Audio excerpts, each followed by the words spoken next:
Oh my goodness, everybody. Welcome back to Decomposing Live, episode 11. Tonight we got Tasha's Cauldron of Everything, right? My copy came in the mail, and it's time to start talking about this new book, and what it's all about, and what we can find cooking in the pot. It's an interesting one, right? There's definitely a lot of goodies in here, some really long awaited stuff, and we're going to talk about it. The goods, the bads, the ups and downs, and maybe we'll draw some pictures along the way, start talking about some other things as well. Super cool. It's kind of a crazy night because I'm out of Jeviette again. Wasn't any Jeviette at the shop and save, and that's a problem, as you all know. Trying to get that good sponsorship from Poland for that fine, delicious Polish mountain water called Jeviette. Definitely one of the best beers around if you can find it. And so I'm gonna have to finish off this bottle of gin instead, and that's totally fine too. You know, we just call it Wednesday.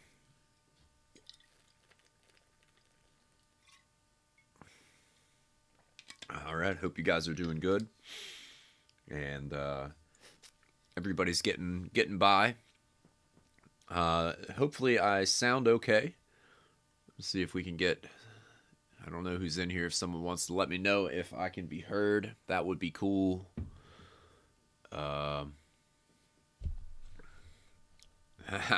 This gin, dude. Gilby's. Gilby's. Great to hear from Wings Above. Wouldn't be Decomposing Live without Wings Above in the chat. We're gonna switch it over here.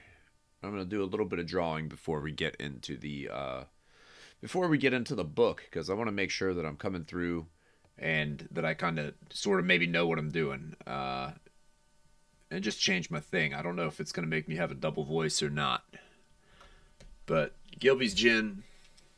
Nice and smooth. Nothing too special about Gilby's other than it's Gilby's. It gets the job done. That should be their motto, honestly, is just Gilby's. It gets the job done.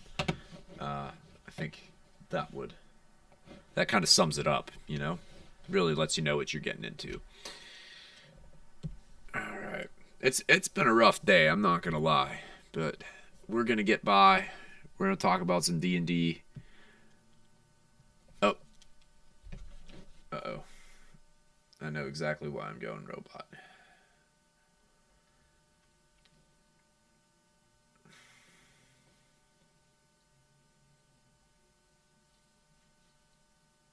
Let's fix that.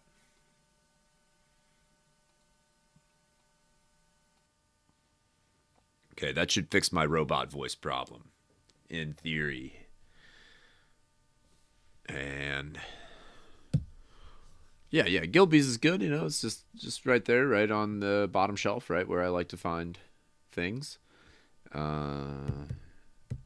Nice and smooth though, as far as gins go. I've definitely had like more expensive gins taste worse. That's for sure.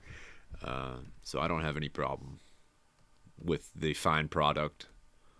People at Gilby's. Thank you, Wings Above. Always keeping an eye out for me. My guardian angel. Wings Above. It's been, so I've been having kind of like a crazy week here. We've been powering through a lot of games. I have a lot of games that started up. I have a lot of games that are going right now, and people are doing all kinds of crazy things, traveling up a river, killing manticores, you know, doing lands above action, lands below action. We'll go ahead and mention Deep Carbon Observatory now, because I got to say that at least once every episode too. So we've been working on Deep Carbon Observatory. We've got some other stuff going on. And yeah, it's just been a lot of solid gaming. Been meeting a lot of new great people. And I'm wondering if they are tuning in. I hope they are.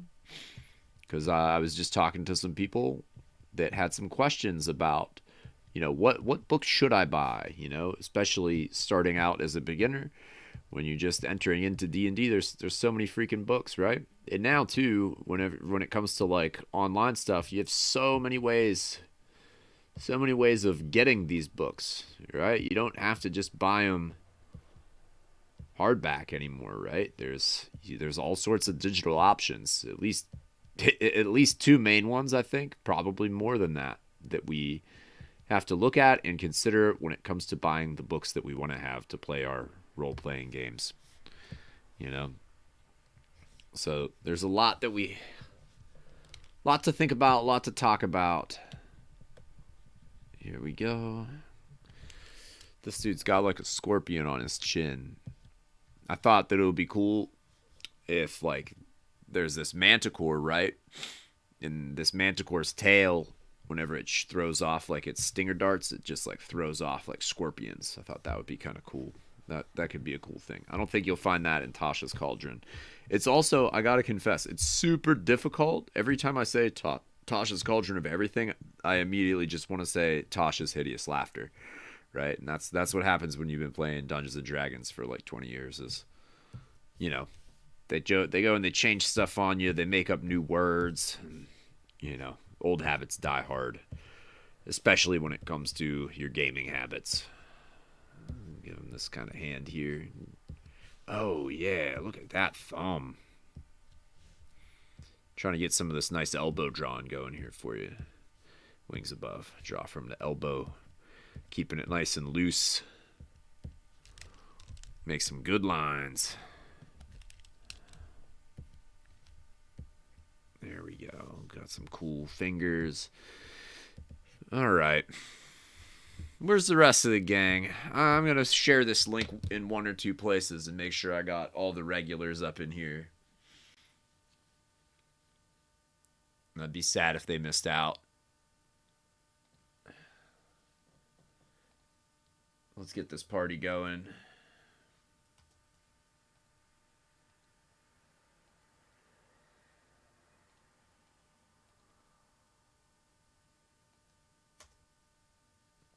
All right. But yeah, so many games. A lot of gaming happening. A lot of cool stuff. A lot of new great players. A lot of people who's, you know, it's maybe their first or one of very few times playing D&D, just starting out their journey. And it can definitely be daunting. So we want to make sure that we're leading them on the right path in terms of spending their hard-earned dollars on books, things of that nature. There's a lot out there. There is a lot out there. And a lot of it you just don't need, right? Do some cool... Get this guy some inner workings, right? Get this guy some lines in here because he's got, like, inner gears and things like that. Very important part of any scorpion-chinned person. There used to be this villain in, like, probably, I think it was in the original run of Power Rangers, right? Her name was Scorpina, I'm pretty sure. And I feel like she had a scorpion on her chin. She was badass, dude. She was cool. Her and Goldar, right? Goldar is really awesome. I'm all about Goldar.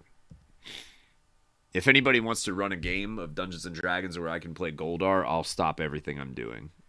I suppose maybe with some of these options in Tasha's Hideous Cauldron or whatever the hell it is, I bet I can play Goldar now. So it's definitely like one thing. I would love to do the Goldar voice for you guys. If you remember Goldar's voice, is a very special kind of voice. It's like, it was good. A good voice. All right. You see where this is going. This guy, he's got a scorpion on his face. He's got robot arms. But he didn't come here to watch me draw. We want to talk about Tasha's pot of cooking or whatever it is. Let's crack this bad baby open. Let's start the delve. Let's go in, right? So, very first thing, what do we got? A whole big slew of class options, right? Well, the very first thing really is a reprinting of the Artificer, right? I think it's the same stuff from the as far as the actual base class itself. I think it's the same as what is in Eberron. Um, I don't. I haven't gone over it with like a fine tooth comb yet to make sure it's all in there, but I'm pretty sure it's the same. They have some added subclass stuff, like the armorer. Armorer is new. It pretty much turns you into Iron Man, and that's kind of cool. That's definitely like an interesting choice of character there. Is if you're just rocking it. Let's get. That's what we need. I need to get like an armorer going. And then even within like the armorer, there's like some interesting options with what they can do. And I think the armorer, that's a hard thing to say, would be a really fun class. It just seems like a good time. Where you have this enchanted armor. Definitely seems like a class that a lot of people would play. It's definitely not going to be fitting for all settings. I mean, the Artificer in general, definitely not fitting for all settings, but then even on top of that, Armorer is going to kind of maybe even be in its own league because it really lends itself to technical kind of stuff, you know?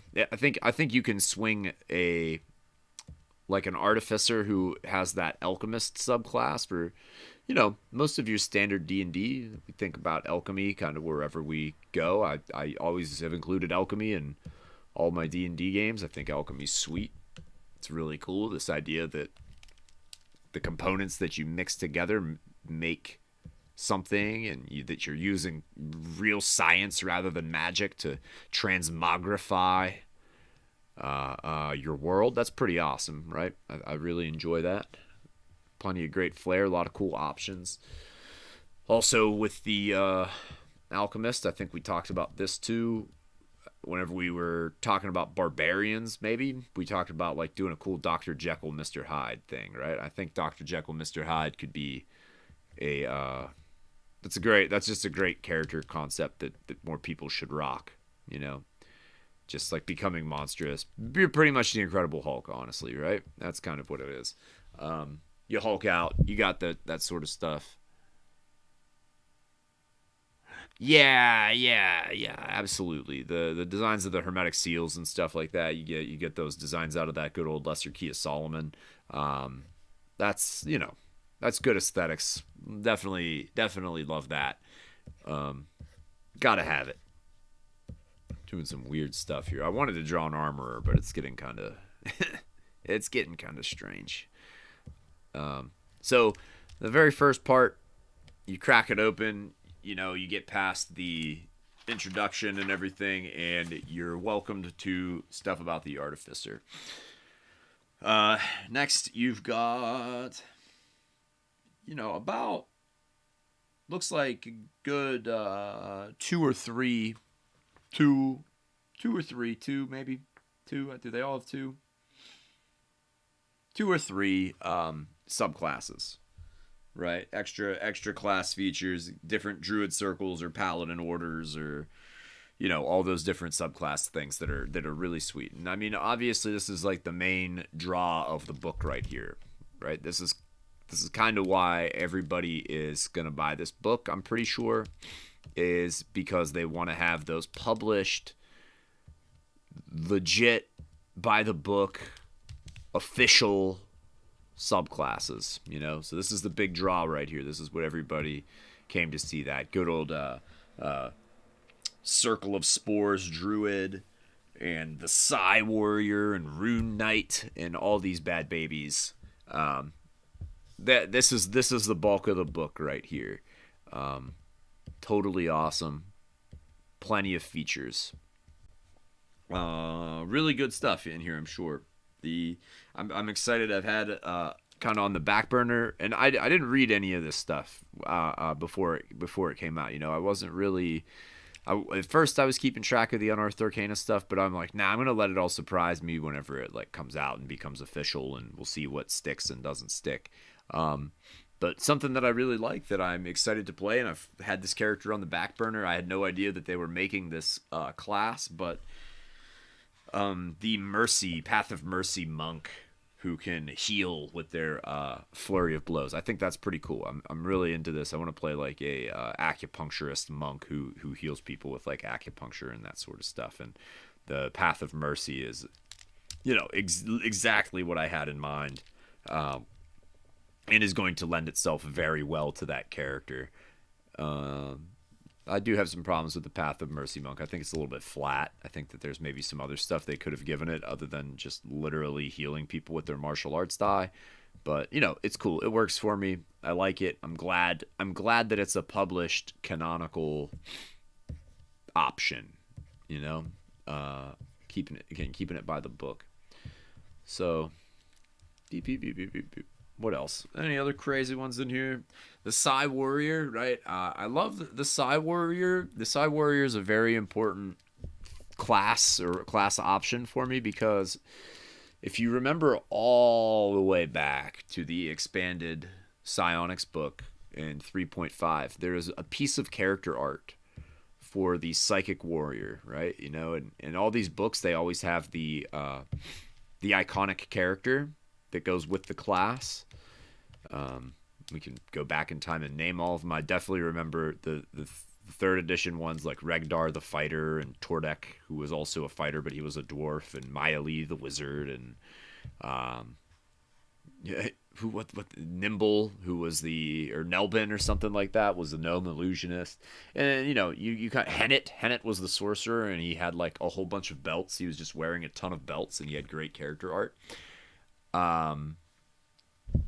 And there was one character, right, in the expanded Psionics book who was awesome, and his name was Sanharrow, the Psychic Warrior. And if you look, let's see, can we find a picture of Sanharrow? Sanharrow. I want to find him. I gotta find Sanharrow, the Psychic Warrior.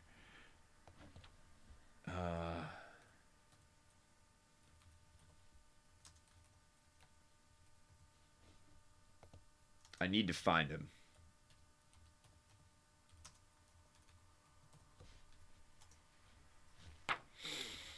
Okay, I'm having a hard time finding the Sanharrow, the Psychic Warrior art. But if you dig around for a little bit, it shouldn't be too hard to find. He's got like this metal helmet on. He's got like a white eye. Like his helmet only has like one eye.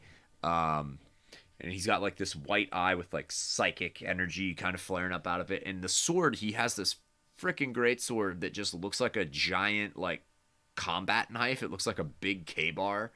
And he's just like swinging this thing around. It's incredible. He's also like huge, enormous, and totally jacked. Great character art. Totally all about Sanharrow the Psychic Warrior. Probably one of my favorite pieces of character art across any book in any game. I'm a big fan of Sanharrow. So the Psychic Warrior, again, really important class. A really like kind of iconic class for me at least. Wings above talking about that. Yeah, the monk's mask, the mercy mask thing's really cool, right? But then it's like that's kind of its whole thing, is it just looks cool, like, and I'm all about the flavor and stuff, like looking cool, and that's totally fine. But also sometimes it's like, man, I wish there was a little bit more that went off of that. Maybe there is, maybe I'm just not looking hard enough. I know they get one, but there's no like, I don't think there's any like power or anything tied to that. And I'm not saying that everything has to like grant you like a +2 bonus or something like that, or but it does. I don't know if it really explains like why, other than they're just people who wear masks and they're just going off the whole like plague doctor kind of thing. But my Path of Mercy monk is very different. It's definitely not a plague doctor. They're like this acupuncturist. They're like a healer, and I don't know. I it's probably just me complaining and ranting. But masks are cool, without a doubt. It's kind of funny that like their whole ability is just kind of like there's a lot of abilities in this book that have like long paragraphs describing how they work, and then it's like the whole subclass for Path of Mercy monk is just like Use your martial arts die to heal somebody. Spend a key point. And that's like it. It's like, I don't think that there was a whole ton of thought put into it. They just kind of like went for it. I don't know. I'm probably just kind of being a little bit like surly about it because I want to be. But after you get past all these really, really sweet class options and everything that's in there, oh gosh, then we go into the group patrons, right? And group patrons are like kind of like an RP sort of thing where it's like if you want to have some stuff that maybe happens in downtime, you can go visit your patron and you have a reputation with your patron. And let me see if I can find the like heading for the patrons. For some players, the idea of running a crime syndicate, mercenary company, arcane scholars, collective, or other organization is far more exciting than working for someone else. Founding your own organization offers a greater degree of autonomy, though potentially at the cost and support of reliable cost and support of reliable work. When you're the boss, the perks of belonging to an organization become expenses, and you have to worry about. When you run your own mercenary company, for example, you need to stock your own armory rather than drawing on an existing organization stockpile. So what they're getting to here is like that's being your own patron, right? Oh, I skipped ahead way too far. Is that what I did? Did I mess it up? Oh, I totally did. That's what it is. I'm reading the wrong spot on the book. Womp womp. Being your own patron. Stupid me. No, group patrons. There we go. Each adventuring group is bound together by quests it embarks on, and by the dangers its members face together. This chapter offers another way to bind your party together: a group patron. These patrons provide a strong binding element, an individual or an organization that unites the party as a team in service to a greater purpose. A group patron can help set the tone of your party's entire campaign. For example, a group whose patron is an academic institution is likely to have a very different story from a group that serves the military, right? So it's cool stuff, it's really great flavor. And there's like cool abilities and perks and fun stuff here and just like ways to build off of the patron and little background stuff and tables that you can roll on and things about like again using that patron thing. Oh,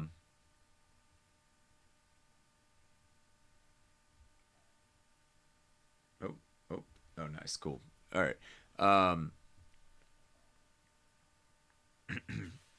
Lost my train of thought, guys. I'm sorry. No, it's cool that they have all that stuff in there. It's really great. It could definitely be a fun part of the game, like managing this stuff. It reminds me of Blades in the Dark a lot, right? In Blades of the Dark, it's all about being your own patron, and you have your own like little crime organization, your whole crime group, and they can be like smugglers or assassins or like all kinds of different things. And that's like a lot of fun. It's really cool. Bringing it into D&D only makes sense, but I really feel like that's straight up stuff from Blades in the Dark. My problem with it is like I'm really curious to see like who's gonna use it. Like in Blades of the Dark, it's an integral part of the game. So when you sign up to play that game, you're gonna use that part of the book. It's very like well fleshed out. There's very precise mechanics. It tells you exactly when to roll, how to roll, what to roll for, and it's all laid out for you.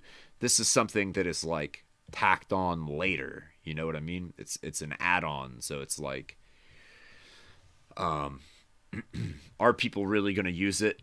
To what degree is it going to benefit the game? Is it really going to provide the kind of autonomy that they're talking about? I think that you'll get a little bit of like some cool hooks off of it. Maybe it's a pretty small section of the book.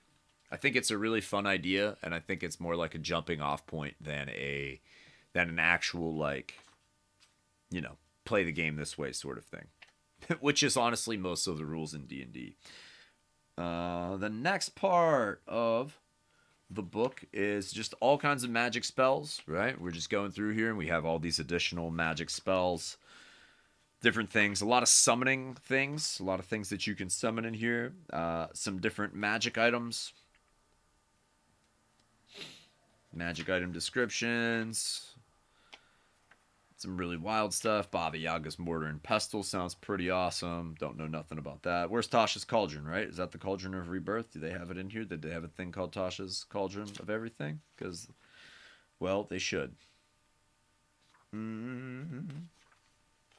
Different magic items. You get a lot of that. And then, what is this? And then finally, at the back of the book, we have the Dungeon Master's tools, which I feel like maybe this could be some stuff that will also get glossed over. And what they open up with in the section about the Dungeon Master's tools is just leading a session 0, right? Which is good. Oh man, Baba Yaga's Mortar and Pestle can fly. Oh my god. That's wild. I don't even know what to do about that. But yeah, these Dungeon Master tools, how to run your session 0, which is really important. And I think, especially as more and more people play online games, these online games become more and more popular. You're going to need to have a session 0 because, you don't want to just like jump straight into playing a game with a bunch of people you don't know. You should kind of get a feel for everybody, see what they want to play, see how they're going to like want to do things, manage everybody's, or like try to align everybody's expectations for the game. And session 0 is now a very integral part of the game, and it's not laid out anywhere, right? So not that I know of, at least in any D&D book. So that they took the time to kind of spell it out, I think that's good. I think that's useful. Definitely got to have that.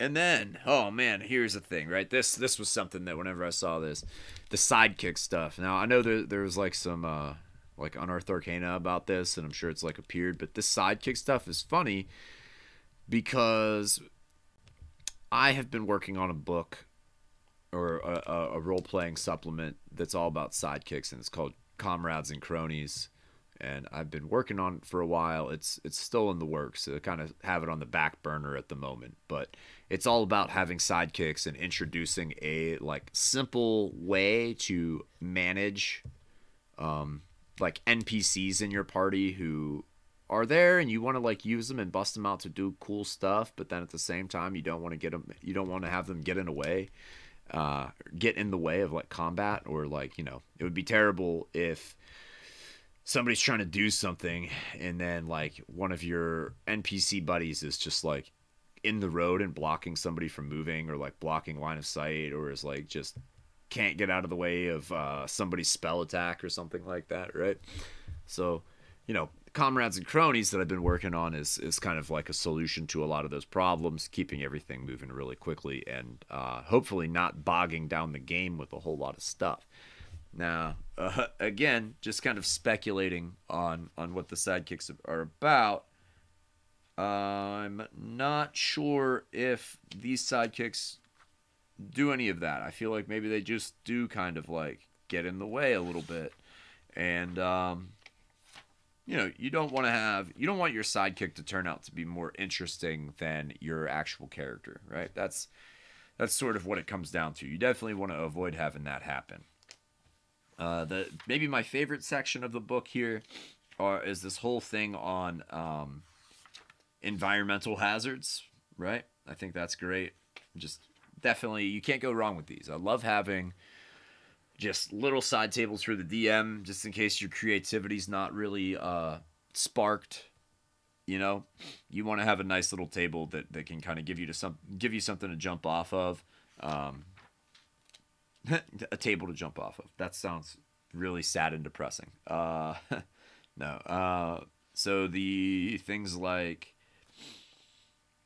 being in a field of blessed radiance and the effects that it has. It's got a nice like D100 table that's probably got like 15 or 20 things on it. There's the Far Realm, right, which is always a super weird place with like mind flayers and strange Cthulhu monsters, things like that. You've got like a haunted mansion, right? Just haunted house effects here for those spooky games out there. Infested, right? Something like just infested with a swarm of stuff. That's cool. Definitely like that. Mirror zone. So some like pretty wild stuff. Really, really cool, interesting things. I'm definitely gonna use these tables a lot. I think that's probably gonna be one of my biggest takeaways from this book are these nice environmental hazards. Oh boy, I don't want to spoil all of them. They're pretty cool. And then it looks like the book concludes with a section on puzzles. And puzzles are awesome, right? We love puzzles. We love puzzles in our Dungeons and Dragons game. We love puzzles when puzzles go correctly. Yeah, that is the last part.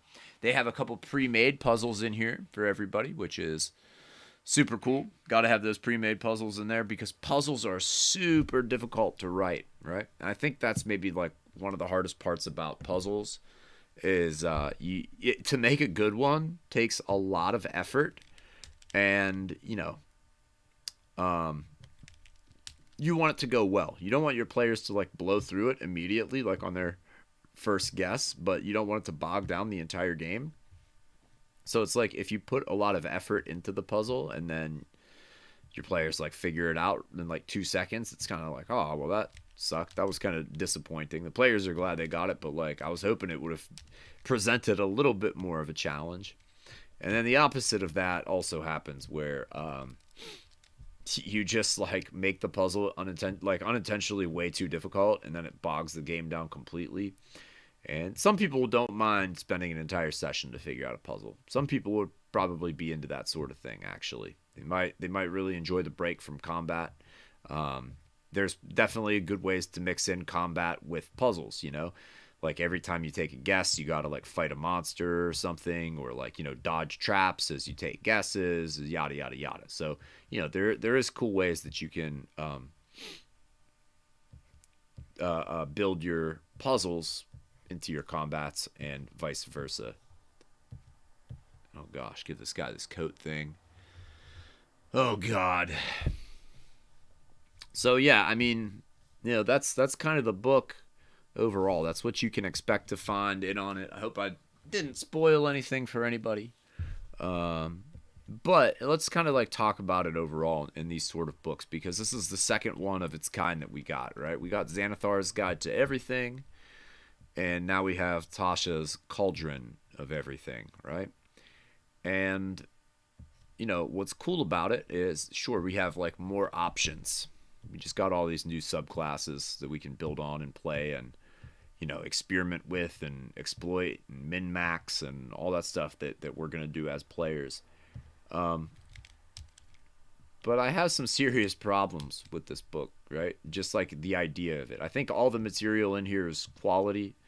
I think the subclasses are going to be fun. I think there's a lot of really helpful information in here. I think there's some stuff that I know they included a lot of stuff about like the heritages and stuff like that, and I think that that's a big step forward in the right direction for the game.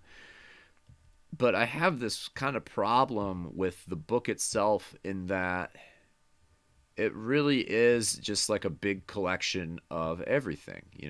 And this is sort of like something that only like Wizards of the Coast can get away with, where it's like, here's a bunch of stuff we've been writing, have fun with it, it's now official, boom, and they slap the book down and there it is, and it's done. That's all they really kind of got to do with it. Doesn't really make too much of a difference if they balanced it. I'm sure they tried somewhat, but I'm going to throw this out there. I don't think they probably tried super hard to balance things, right? So if anything, they probably made these new classes really strong, right? Usually whenever you put out a new source book, you make everything a little bit stronger, a little bit ramped up than in the previous one. So, how balanced are these subclasses? Who knows? I sure don't. Only time will tell. And, it's going to vary by play style at the table as well. But this whole thing where it's just like, yeah, we just take a bunch of stuff and then throw it down, and then that's a book, and it's now official material included in your games, and it's like legit. Kind of is like weird to me, Back in 3.5, and I think fourth edition too, but who knows about fourth edition? Fourth edition has its own whole thing of problems, right? But back in 3.5, whenever you had books like this where there were new class options, they were based on class to class, right? They were based like you got the book for fighters and barbarians, or like for monks and fighters, or whatever it was. There was complete warrior, there was complete divine for divine casters, complete arcane. These sort of things, right? Back in third edition, they were soft covers, and they did pair them in two or three class combos. So like there was sword and fist that was fighters and monks, and then there was what is it? I can't think of these. I can't think of the names of them anymore. Sword and Fist is always sticks out to me because that was the one I loved. I loved that book. It was great. There was so much. You want to talk about things to like exploit? Oh my god, the feats in that book were awesome. Sword of Tome and Blood was the sorcerer one, and I can't think of what the rogue one was called. There was like rogues and bards, but it was a good one, and they were cool, right? Because it was dedicated to those things. You didn't have to buy, like, you knew exactly what you were getting into, right? You knew that it was going to have the information for the kinds of classes that you wanted to play. Boom, here's your book just for you, and it's awesome, right? With this, it's just like a whole smattering of everything. You're a DM, here's some stuff for you. You're a player, here's some stuff for you. Y'all gotta buy it. It's official. Here you go.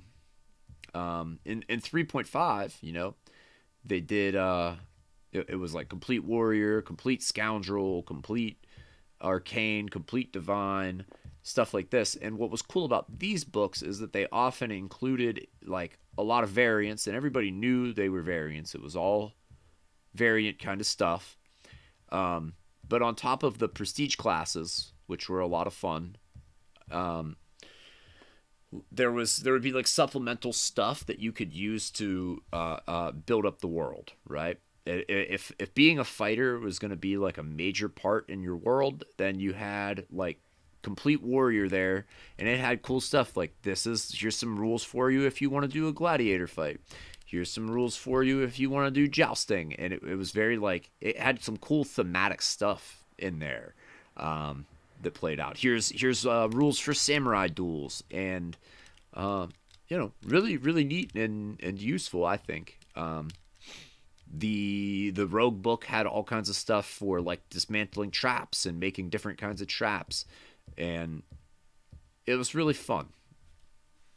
And what else was there? I'm trying to think if there was anything else. I mean, the spellcaster books had all kinds of extra spells, and those are just the ones that I can name off the top of my head from memory, And then again here, it's just like, here's some thoughts. This is more, it almost feels like somebody's like journal slapped down and then like published, in like just random thoughts they've been having about the game, rather than like an upgrade to the game. Even in like the second edition books, you look back, you have things like the quintessential series. You have things like there was a lot more of them for like dungeon masters too, right? There was like Oriental Adventures, of course. There was like what the heck is it?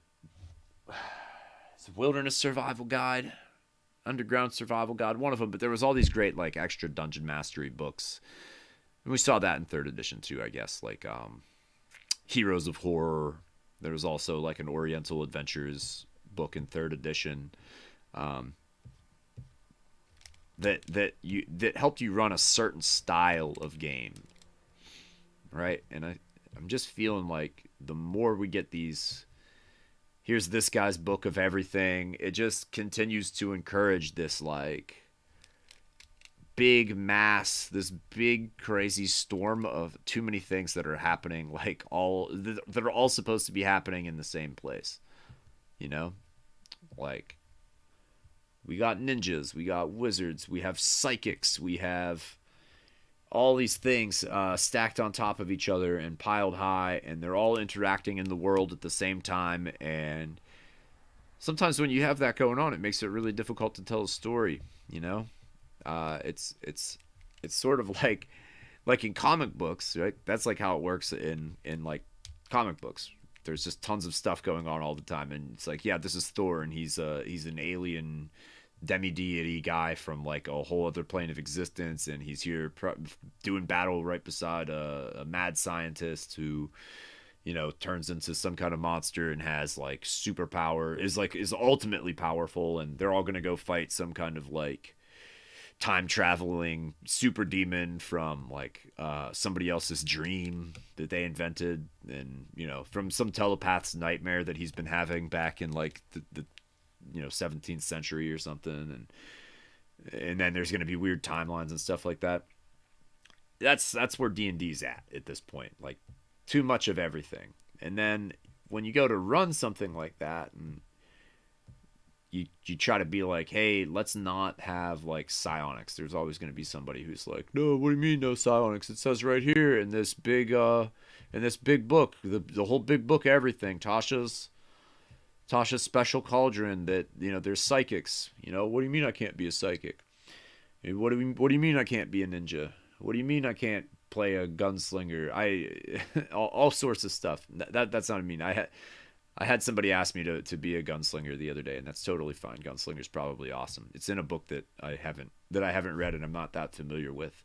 And that's usually when I say no to something, is if I just like don't have the book and haven't really read it yet. But you know, everybody's trying to build their own kind of like flair, and every dungeon master has the story that they're trying to tell. And if you have like these kinds of source books, and then like the player's like, yeah, let's peep open what we can, let's see what kind of crazy stuff we can find inside of Tasha's cauldron today. And they're just like going through it, and you know, they're just dropping a lot of like random elements in that can derail a lot what you had in mind. And then uh-oh.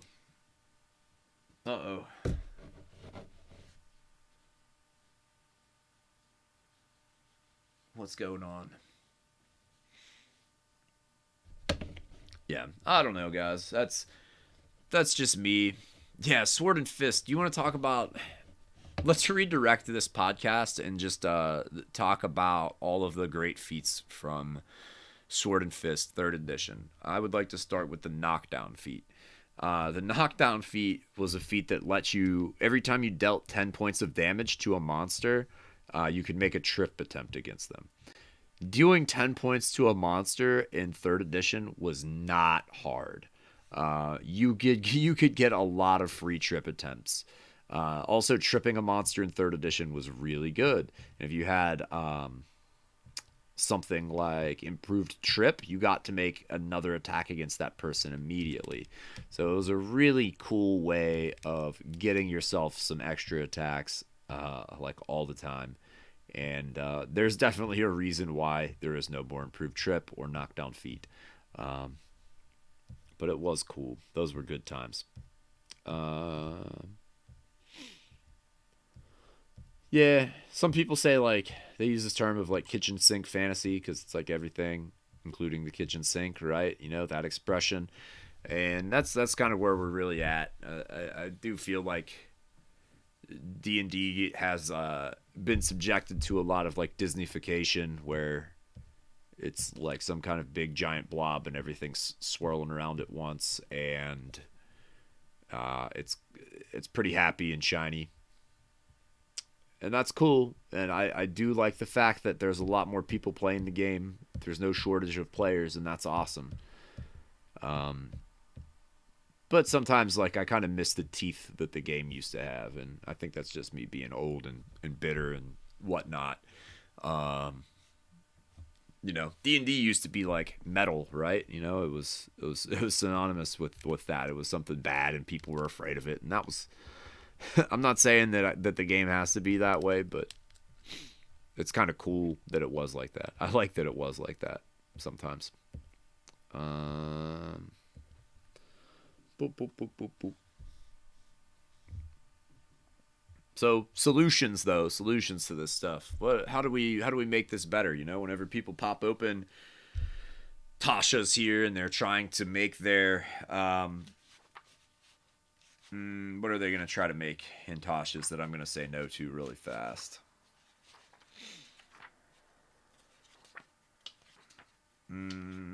I'll find something eventually. I know I'll hear about it here, like within the next week, week and a half, and there'll be something I'll just be like, no. So, what is my strategy going to be for just telling people no, right? And I guess it's just going to be like a conversation, you know. We gotta work together to create this story, you know. And if you have a story where everything is all flying around together at the same time, you know, like it probably, if you're trying to have like a horror game, then a big part of like horror is stuff that you don't know what that thing is, right? Whatever's coming at you, you definitely don't know what it is, and a lot of times that's what makes horror a thing, right? Um, and if you are like a demon person, right? Because you're like a tiefling or whatever, and you know you're part of something that is already kind of like scary and whatnot, and it can be like it can kind of take away from your elements of horror. There is what I'm getting at. You know, there's like certain things like that just in your storytelling that you want to be careful of. If you're just trying to go for like a certain feel, you know, if you're if you're trying to tell like a romance story, you know, you probably don't want to have like um a bunch of like, maybe you don't want to have like a bunch of like blood and guts or something that would like upset the mood. I have no idea. Just kind of jumping off the top of my head here. But I guess I don't know. I guess if you're a good enough storyteller, you can make it all work. I think it's just mostly me being bitter, guys. Uh,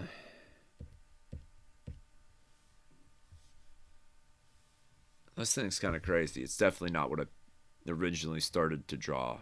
I mean, this is a pretty cool armorer, though. If I'm still thinking about the armorer, this guy's actually kind of sick. Um,